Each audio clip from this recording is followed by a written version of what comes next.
land here at Pinehurst. It's a nice lot, but it just needs the grass cleaned up and maybe some driveways or something of that nature.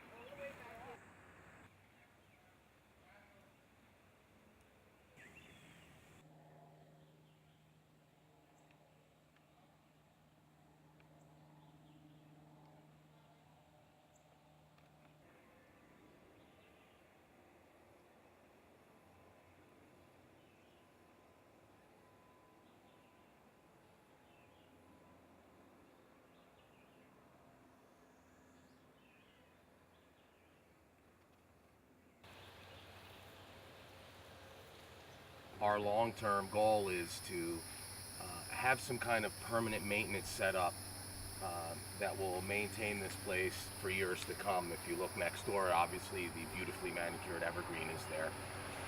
A lot of groups have been in here for decades trying to do that, dead-ending every time.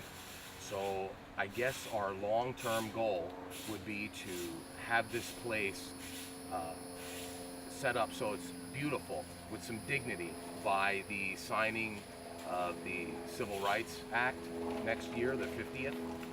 So hopefully by then we can have something set in place that'll be permanent. This has been attempted many times before. We came out here in 2001. No, it was 2000, looking for this plot, because my mom came out as a little girl, because she and her grandmother, which is my great grandmother, used to come out and put flowers.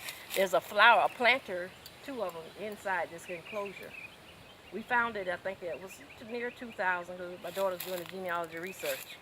And my mom told me about the camphor tree, and it was a little bigger than that. At the time when we came out, and this guy used a saw and cut it, and you could just smell this sweet aroma throughout this whole cemetery.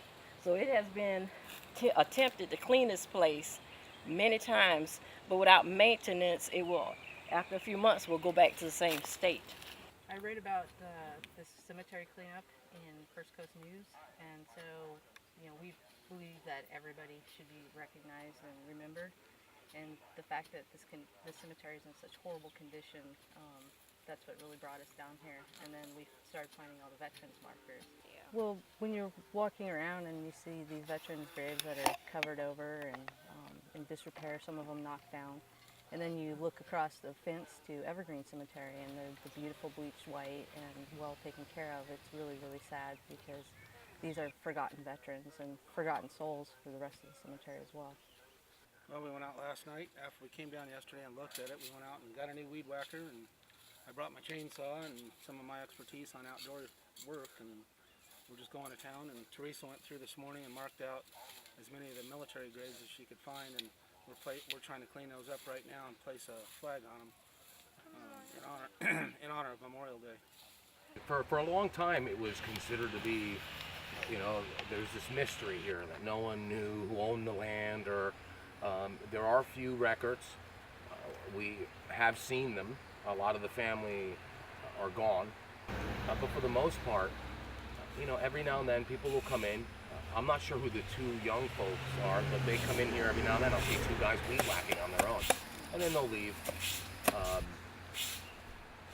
The San Sebastian Lodge, it was a Grand United Order of Odd Fellows in Lincolnville. They dissolved in the 20s. The lodge was there from about 1800 on up. They had a lot to do with the burials here. That's why you'll see 3 links of chain with an FLT on it, which is why we put the FLT on the sides and the shirts. And the FLT stands for friendship, love, and trust. So we actually are pretty sure that the San Sebastian Lodge had a lot to do with the burials here. The Odd Fellows thing was to intern the poor. And a lot of these folks here were poor.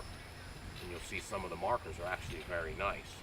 The markers that are the higher quality, you can see the links of chain that say FLT, and those people were most likely members of the San Sebastian Grand United Order of Odd Fellows on Washington. The earliest stone we found is from 1840, and then there's a few from 1860s. But we found records that show burials back from the 1820s, but they weren't marked with stones. It was like marked with baking pan, marked with pile of rock, marked with shells, marked with plants. So there's an old bucket back there. We actually found a historical document that says marked, headstone marked with bucket. And there's a bucket back there. So you have to be careful what you move around. Right. We're just here clearing the way for archaeologists. We're not touching any stones. We're not breaking any soil. We're respecting the graves. Anybody that's in the neighborhood, we encourage them to come out if they do have family here. We want to hear your story.